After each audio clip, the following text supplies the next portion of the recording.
Thank you for tuning in. This is part three of the New Life in Christ message I'm doing.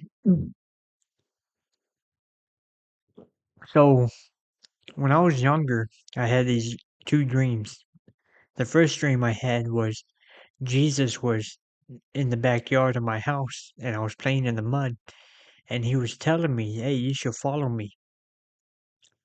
And then a few days later, I had another dream that all these people were trying to get me. And I see this row of crosses that just went on forever.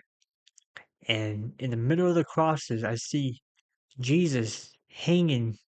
He was dying on the cross. And I went up to him and I said, "Jesus, why are they trying to get me?" And Jesus told me, he said, "If you follow me, everyone's going to hate you and they're going to want to put you on the cross with me to die." Let's talk about a introduction to follow Jesus. I was like 5, 6, 7 years old when I had those dreams, and I didn't even know what the Bible taught. I went to church, but I didn't really understand what any of it meant. And then I had these dreams that were very biblical, almost like if I read the Bible and I just kind of had a dream of what I read, but I did not read the Bible and I did not understand what the Bible said. So I'm convinced that Jesus came to me in a dream twice to call me to him.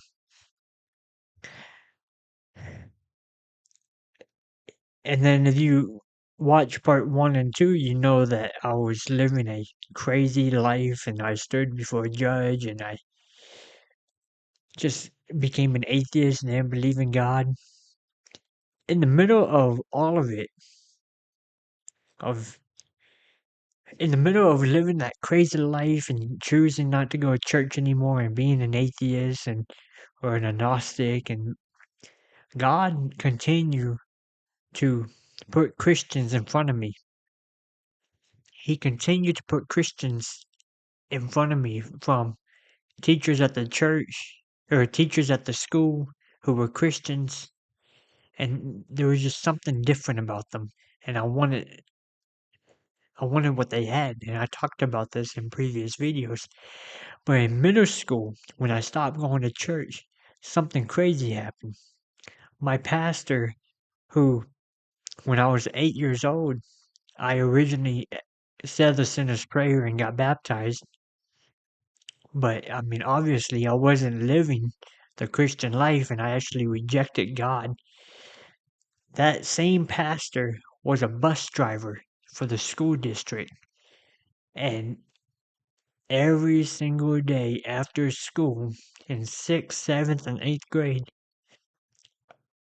I would go and have like a 5-minute conversation with him about school. And I was also reading the Bible, and because there was a interesting book, and even though I didn't believe in God, I was interested in reading the Bible, so I would tell him all the time, "Oh, I'm reading this. I got to this point of the Bible, or I finished reading Genesis, or I finished reading First Kings."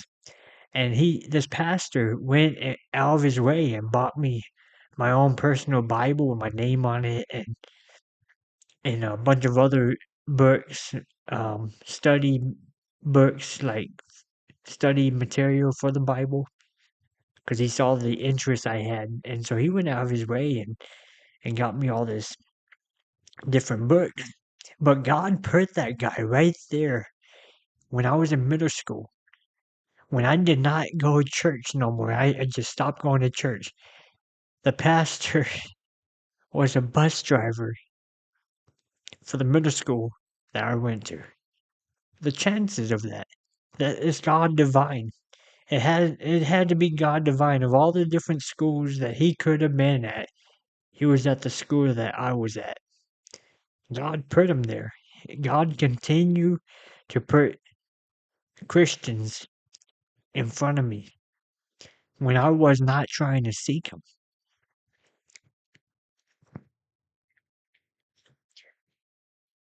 Fast forward, get back to, now I'm I accepted Christ. I'm a manager at Walmart. I'm about to join the Marine Corps. I joined the Marine Corps. I see a revival take place. All these cool things. When I came home from the Marine Corps, I was still homeless. Ended up somehow I got me a place to live, and I was doing Uber, and I ended up getting in a car wreck, and and my I was messing around with insurance back then, where I would only have partial coverage insurance. So this one particular car wreck, it did not destroy my car completely, but I couldn't do Uber no more, so I had to go look for a new job. And I found a management position with a local Walmart. So I took the management position, and I was only there for about 6 months because this one particular Walmart, the store manager, kept on harassing me about being military. He just kept on harassing me, and I just got tired of it. He kept telling me to stop being so military. I'm like, what are you talking about? I'm just a private. I'm just a private first class. Like, I, j- I'm I'm just brand new to the military. How you want me to stop being military? Like, this is who I am now. I got tired of being harassed, so I quit that job and I signed up for Lyft, and I started doing Lyft, even though the front of my car was like smashed in. Well, I got tired of living in Dallas, Texas, so took a job out east in East Texas, Longview, and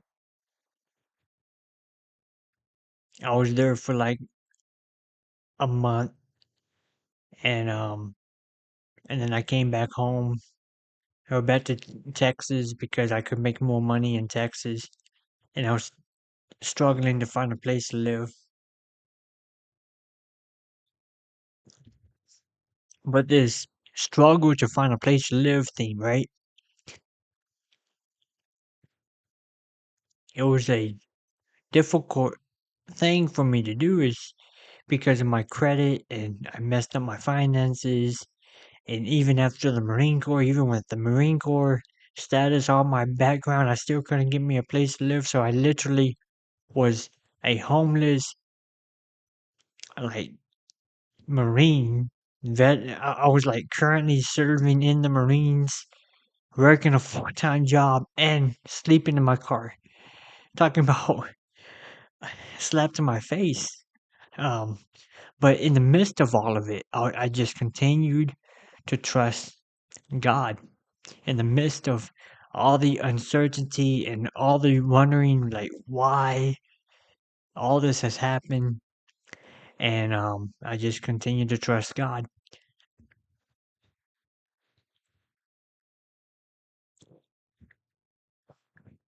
Ended up getting in a car wreck that I got hurt real bad, and it totaled my car, completely totaled my car, and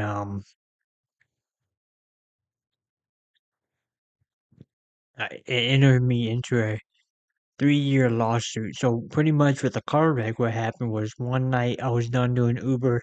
I went to the gas station, got me some gas, and then I got back onto the highway or the street or whatever. And I was turning. I was making a left-hand turn, and somebody ran the red light, hit me head on, going 40 miles an hour. I had the green arrow to keep on going. I was on my way to the church. I was gonna go park outside the church and go sleep. And this car just hit me head on, destroyed my car and my back.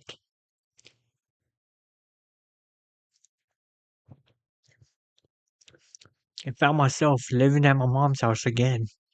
Cops dropped me off at my mom's house, told my mom what happened. A few weeks passed by. My mom helped me get another car, and then when I got the new car, I signed back up for Uber. and I just started doing Uber again, and I started doing it differently. Around that time period, I realized I don't want to do Uber anymore because I've been in two major car wrecks so far doing Uber in like a 2 year period. So it's like every year I get in a car wreck. I was like, I don't want this kind of lifestyle where I get in a car wreck every year and have to get a new vehicle. It's such a stressful experience to go through because banks don't want to finance an Uber driver. And so you have to come up with creative ways to tell a bank I got money. And my way I did it was, here's I work for myself, here's my bank statements. And the bank would look at my bank statements and it showed that I was making $8,000 a month. And they're like, yeah, you're approved for a car loan. Now I was making $8,000 a month, but I was paying for the insurance and gas and car payment and maintenance on the vehicle. So I was coming back out with a normal like 4,000 a month back in my pocket. And then Uber charges you fees. And so I was on paper, I was making good money. In reality, I was just making like everyone else makes $4,000 a month.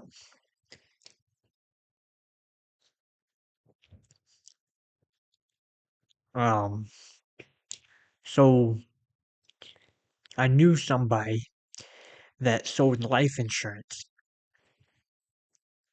and I reached out to him. I said, "Hey, I want to get my life insurance license, and I don't want to do Uber no more. I just want to sell life insurance and do that career choice because I was going to do that before I joined the Marine Corps, but I could never learn any of it, and none of it made sense. So we met up, and he told me, yeah, if you want to do this, you need to be 100% committed. And he helped me. This dude helped me get my life insurance license. I was a licensed life insurance agent in the state of Texas. One day we met up, he was showing me some stuff, and he said, Keith, you're going to be helping people with their finances. And I said, me, I'm not gonna help nobody with their finances. I'm over here. I live in my car. I'm paycheck to paycheck. I don't know what I'm doing with my own finances, and you think I'm gonna help other people with their finances? And he said, you live in your car? Yeah, I live in my car. I've been homeless for like 5 years. And he said, wait a minute. You serve in the Marine Corps. You work a full-time job. You make all this money and you living in your car? It's like, yeah, I don't know what else to do. I screwed my finances up when I was younger. And he said, meet me at the office on Monday and we're gonna fix your finances. Okay. So I met him at the office and I had my suit and a tie and everything, and he's like he gave me his his paper. It was a financial needs analysis. He said, just fill this out and then the computer is gonna do what the computer does. So I filled out the financial needs analysis. He put it into the computer, and then it gave like a packet of information. And he was telling me like, see, you need $3 million saved up for retirement, and you need this, and this is how you pay off your debt, and this debt right here, don't worry about this, just let it fall off your credit, and then this is how you're gonna get a place to live. And after he helped me set up a budget, a week later, I had a place to live for the first time in a long time. Remember, I lost everything when I was 19. Got evicted, got sued. When I'm 25 years old, I get my life insurance license. This guy tells me that, hey, you're going to help people with their finances. And then that's when I tell him, hey, my finances are ruined. I'm not going to help nobody. And then he helped me with my finances. And then I got me a place to live, 25 years old.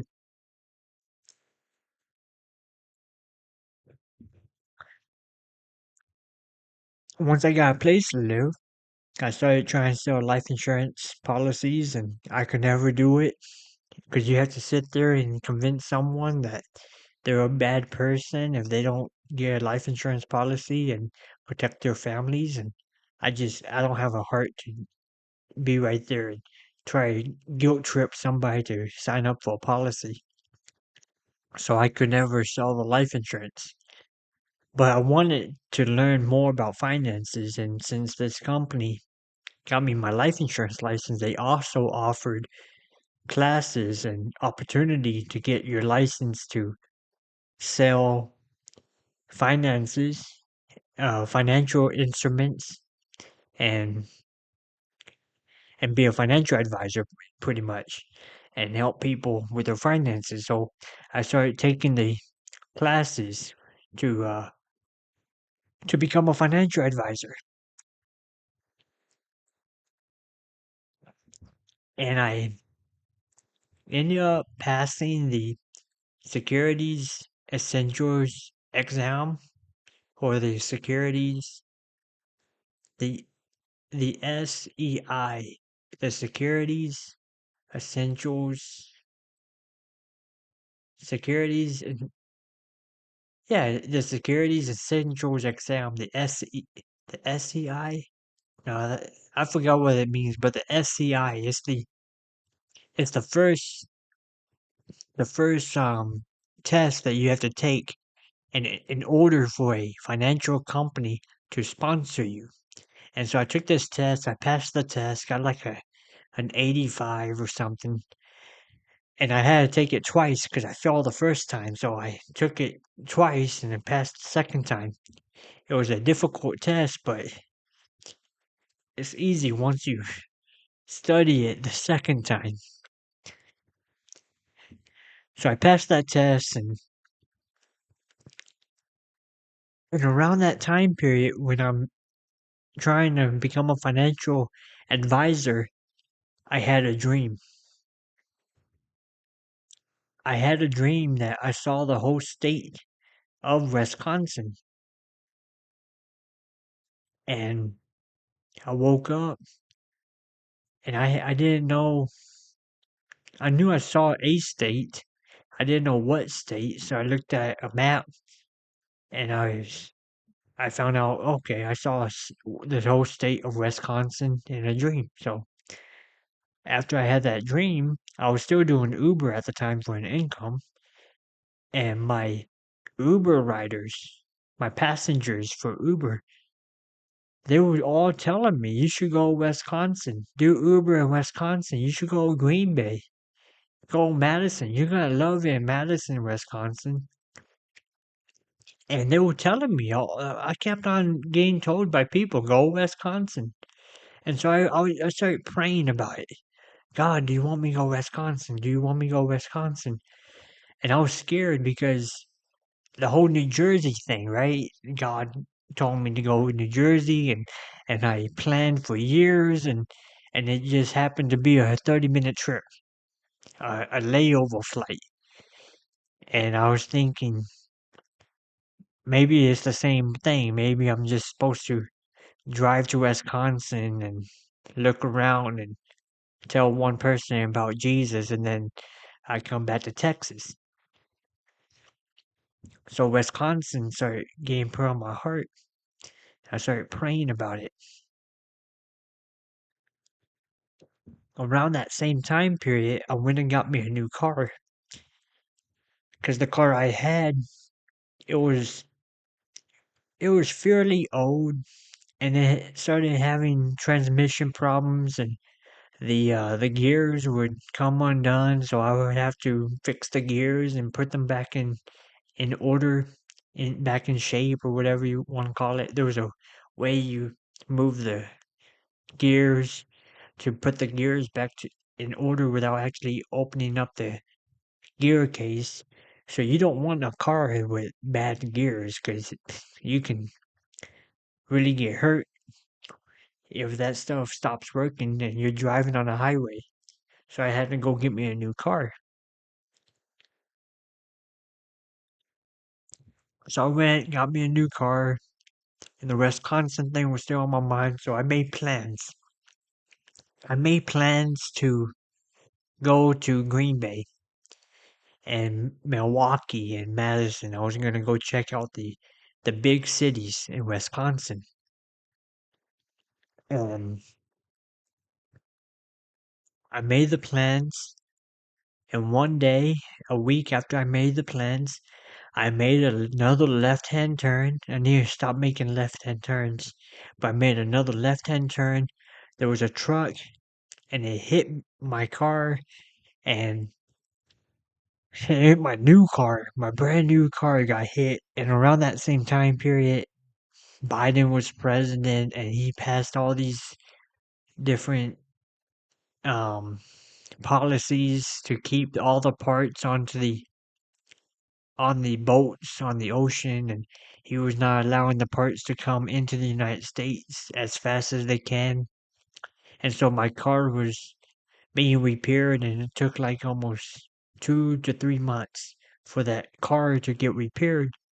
But because I was managing my finances the right way, I had a savings built up, and so I was doing good. I was okay. I was fine. And I had a full coverage insurance that time, so I got me a loaner car and everything was good. I learned my lesson from the first time. Because the first time someone hit me going 40 miles an hour from behind me and I was stopped in traffic, I had I had the partial coverage insurance, and so the insurance company didn't cover it because the guy that hit me got back in his car and drove off. And so I learned my lesson about having full coverage insurance. Never again will I ever have partly covered insurance. I'm always going to have full coverage insurance on my vehicles because of that. I think it was like 1 out of 3 people in Texas don't have insurance. Uninsured motorists, you can get that on your insurance policy. It's a great thing to have. So in the middle of trying to become a financial advisor, the calling to go Wisconsin begins. And then I get in this car wreck and I'm waiting for my car to get fixed for months. And so I took the time to continue to study the financial stuff. Mm. And during that time period that I was waiting for my car to be fixed, that's when I really determined I'm going to go into the banking industry. I can't be doing Uber no more. I need to learn something that will make me an income that's not me driving my own personal vehicle for Uber. And so I started to study. I passed the I started taking the Series 6 and the Series 63 and Series 7 classes. And I started to take what I was learning and apply it. And so I would go and buy stocks, and I would go and buy bonds, and I would go and buy ETFs and EFTs, and I got involved in the crypto market. I was buying different cryptocurrencies and very if I can buy it, I would buy it. In my closet right now, I got gold, diamonds, silver, I got stocks, bonds, or I don't got bonds. I got stocks. I EFTs. NFTs, cryptocurrency. I have a bank account with gold inside of it that the money just travels gold. I got certificates. So I take everything I learned and I just applied it to my finances. And it has been a huge blessing and a really great thing to learn. But this calling, right? By the time I got the car back, I had no more money saved up because I wasn't working. Get the car back, didn't have any more money saved up. I had to go back and start working again. And I I determined, you know what? If God really wanted me to go Wisconsin, then He would have made sure that my car didn't get hit by another truck, and I would have had that car so that I am able to get to Wisconsin and check out Milwaukee and Green Bay and Madison. But because now I had no more money saved up and I needed to get back to work, and the whole Wisconsin thing got put on the back burner, and I just started to pursue the financial industry. Around the same time period, I was still doing ministry, online ministry. My one of my groups that I created back in high school started to grow up to like 5,000 people. It was called Single Christians Community, or now it's called Single Christians Community. Everybody was asking me for, if we had an app for the ministry, and now we do have an app for it. It's not as good. I'm still working on fixing the app, and I'm learning how to code now so I can make that app even better than what it is. But this ministry, Single Christians Ministry, it was reaching people from all over the world, and so I created the Bible study called Finding Love around that same time period, and it's based on the book of Ruth, and I did that Bible study, and everyone in the group knew who I was, and I met someone. I met somebody in the group that I first we became friends, and then we really got to know each other. But I met this person a few months after making the decision. I guess God didn't call me to Wisconsin. Then I meet this woman that lived in North Wisconsin, and I fell in love with her. What's the chances, right? So I'm in the middle of trying to become a financial advisor in Texas. The whole Wisconsin thing is behind me. And then a woman steps into my life. And she's from North Wisconsin in a small little town called Phillips, Wisconsin. And I'm telling you, I prayed and said, God, if you send me to Wisconsin, don't send me to Phillips, Wisconsin. Please don't send me to Phillips, Wisconsin. And the reason for it is because I tried to move to the country before and it did not work out. I could not find a place to live. I could not find a good paying job.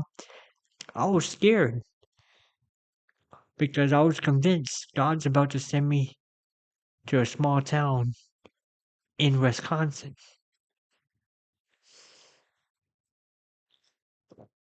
So this girl and we start talking, we're friends, and one day I mentioned to her, I said, you would make a really good wife.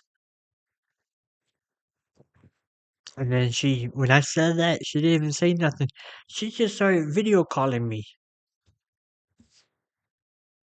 she started video calling me on Facebook, and I didn't answer the video, and I told her, "Oh, I'm busy," and then she said, "Oh, it figures," and she seemed like she was upset. So I I think I video called her back or something, and we start talking by video call every single day. And before we knew it, we were dating. And this was in the same year that the calling began, that the car wreck happened, that I decided maybe God wasn't calling me to Wisconsin. And then in the same year, this woman steps into my life, and we start talking to each other by video call.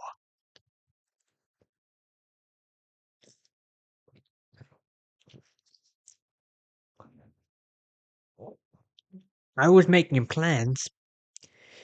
That year, I wanted to go to Oregon and see my dad. I only seen my dad one time, and I wanted to go and try to go Oregon and see my dad. And so I was trying to make plans, and God was telling me, "Don't go Oregon for Christmas. Go to Wisconsin for Christmas." And I did not want to do that. In Texas, if it snows, all of Texas shuts down. You do not drive at all for no reason in Texas if it snows. And here God is telling me, "Hey, I want you to go to Wisconsin in the middle of winter, in the middle of a huge snowstorm." I did not want to do that. Definitely did not want to do that. And after God started telling me to do that, this this woman that I was talking to, she asked me, she's like, "Keith, can you come to Wisconsin for Christmas? Can you come here for Christmas? And we can meet each other and we can spend Christmas together." And and this was after God told me. So God would tell me something, and then the woman would tell me something that would confirm the same thing God told me. It was the weirdest thing. But I was just like, "Yes, I will." I was struggling to tell God yes, but then the woman asked me, and I was like, "Yes, I will. For you, I will." I should have said yes to God, but I mean, if I'm God was using this woman as a hook to bring me out to Wisconsin.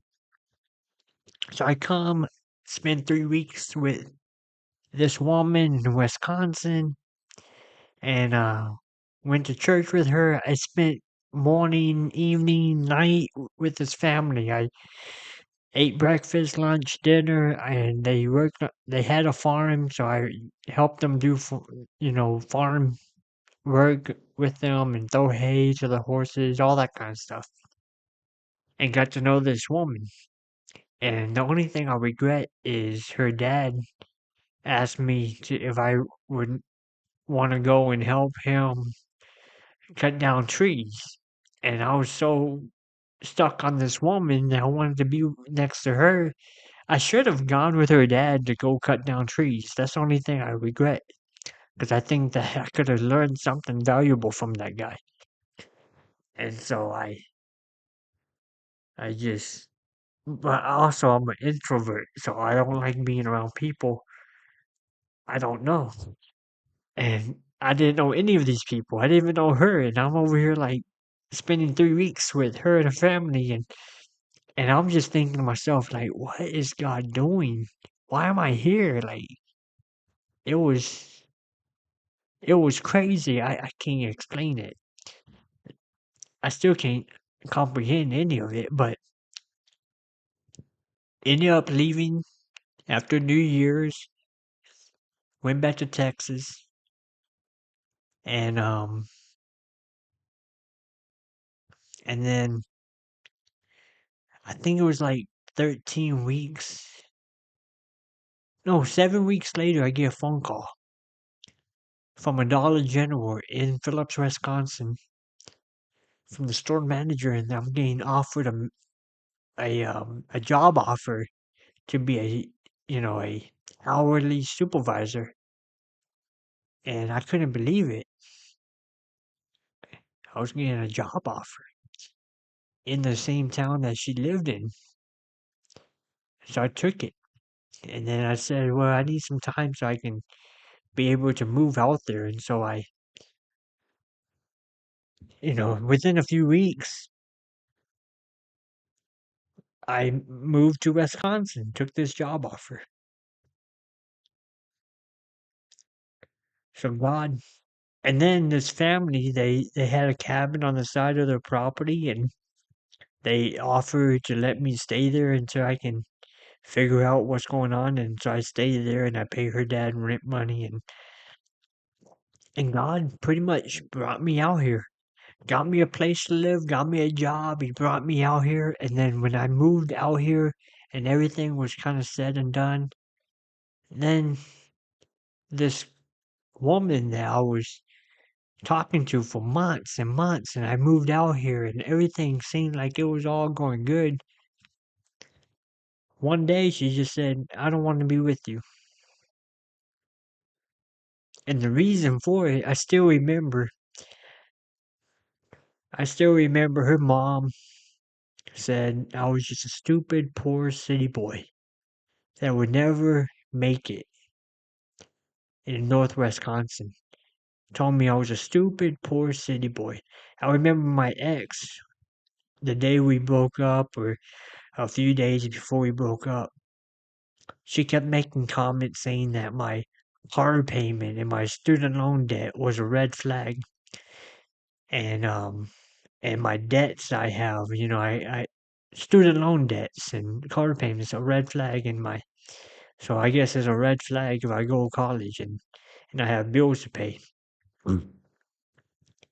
And the same person that she was 32 and still living with her mom and dad, and her mom and dad, they paid for her college 100%, and she had her own business, but her parents pretty much paid to make it where she can have her business without her pulling out loans to pay back the bank for having a business.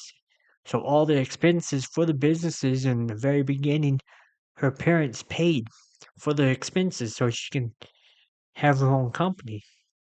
So she had the gold spoon just stick it right there in her mouth. And her family was, they had 500 acres of land, but they were using food stamps, somehow going down to the food pantry and getting free food from the food pantry, and going to the government and getting food stamps and free health insurance and Medicare, and they were trying to get me to do that, but I told them I'm not doing that. I'm gonna go get me a job and work a job to put food on my own table and earn the money I have to, pay all my bills. I'm not gonna go take advantage of all the government assistance programs. And her dad said, well, we do that because, it's right there, so you might as well just reach out your hand and take it. It's right there, not it's right there for families that need it. It's right there for single mothers that have kids. It's not right there so that rich people can continue to stay rich. And so because of all that, and then they would judge me because I had my past when I was homeless. They would judge me because of my past and all my failures that I had in my past. They would judge me for it. And so the whole relationship just fell apart right after I came here. And I remember a few weeks before, whenever the relationship was falling apart, I was in their house and I was with my ex and we were still kind of dating. The relationship was really shaky. Her mom was crying in the kitchen and slamming the doors, and she went down and said, "Hey, mom, what's wrong?" And she said, "We have no more money. We don't know how we're gonna pay the land tax." And I didn't say nothing to them, but I was wondering in the back of my head, they judge me because I have debt, but they have no money and they have all this land, but they don't even know how they're gonna pay the land tax. And it really, I just kept it in the back of my head. A few weeks later, their house burned down, accidentally burned down, even though I was there. I saw what happened. I was there to help her dad fix the fence. He was showing me how to make wood to make the fence. And he was raking up all the leaves around the house, around the garage, and he told me to go across the street. And before I was facing the garage and the car, but he told me to go across the street behind the shelter building thing and make the fence post over there. And then he came over there like 40 minutes later. He looked at it. He's like, "Oh, you're doing good." And then he went back across the street. 10 minutes later, I hear a popping noise. Then I see him running with the water hose. And then within a few minutes, he calls my name, "Keith, come over here." So I come running, and the garage is on fire. And he's throwing water on the fire. And I was thinking to myself, isn't there something special about an electrical fire? Isn't there something special about an electrical fire?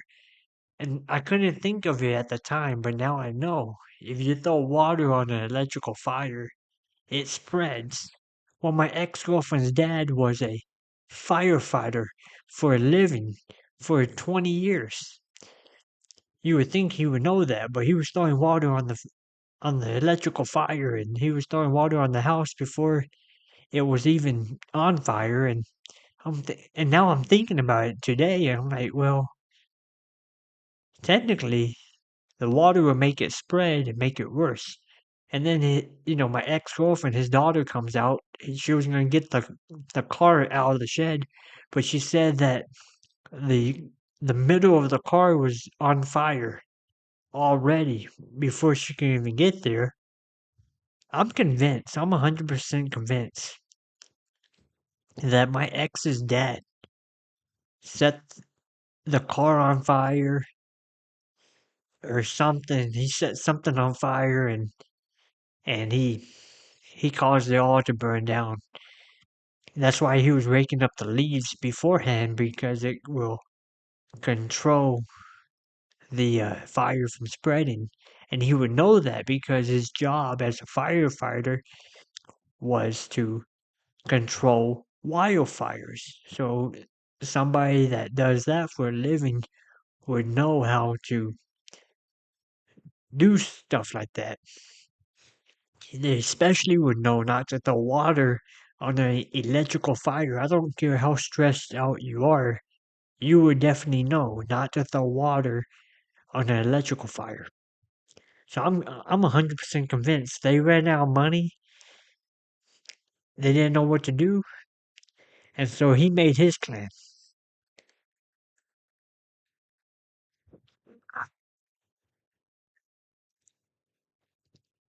And I pray every day that if that is true, that God will bring about judgment against him and his family because they steal from the poor and fraud the insurance company to keep themselves enriched. And they judged me because I was poor. They told me I was a stupid city boy, that I would never amount to anything. Ultimately, I got away from that family. When I looked at everything, I looked at all the pieces, all the different issues going on. I packed my bags and I left. I went to Texas. And I went through a season of my life that I couldn't do it no more. Gave up. Went back to Texas. God called me right back to Wisconsin, put me right back in Phillips, Wisconsin. And within a year, my boss for the new company I was working for asked me to come over, help him cut down some trees. He said that some people from his church are gonna come, and apparently he knew my ex-girlfriend's dad because he showed up to my boss's house and he couldn't believe he saw me. It was crazy. And fast forward, I'm here.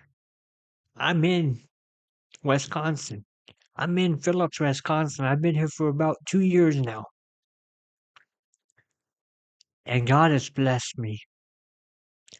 God has blessed me with a place to live.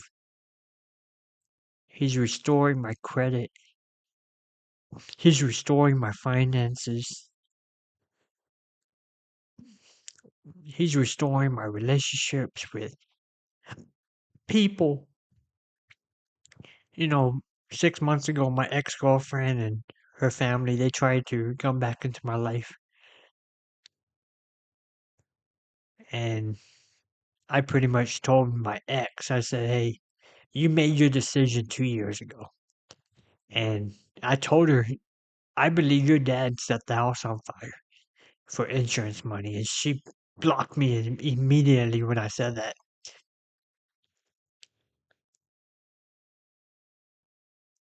And since I've been here, I rebuked 3 pastors so far, and 2 of them are gone. One got fired, or one got removed, the other is stepping down, and the third one, I'm just praying that he repents. And when I look around North Wisconsin, I see a dying church. I see a dying church. I see worthless shepherds leading the flock. There was one church that they were preaching that the Holy Spirit was a woman and that it's okay to take out the pronouns from the Bible. There was another church that the pastor wasn't even preaching out of the Bible, he was preaching out of some random book. There was another church that said that he believed that the angels helped God create heaven and earth. All this heresy in North Wisconsin. Young people don't go to church no more up here. You only see people between the ages of 55 and up in church. There's some young people that still go to church, but it's like less than 1% of that population go to church up here. Churches are dying in North Wisconsin,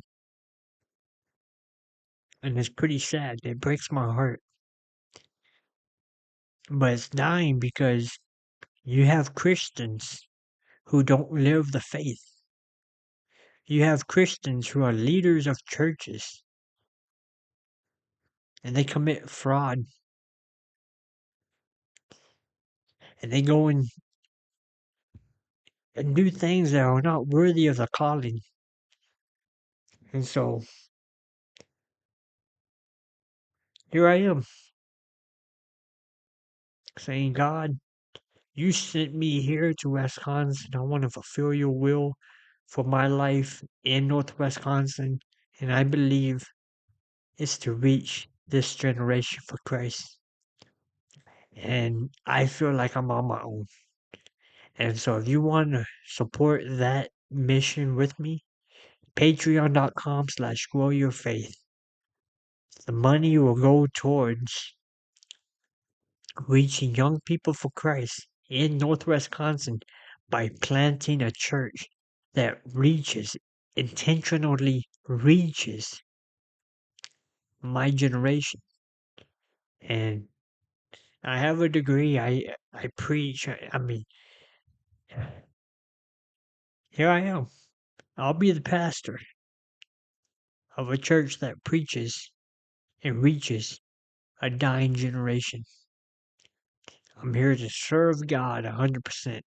And man, my story, my testimony,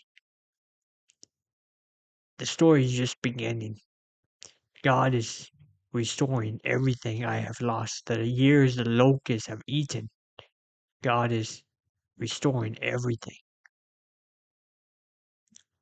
So, God bless you. Have a great day. And I'll see you in the next series.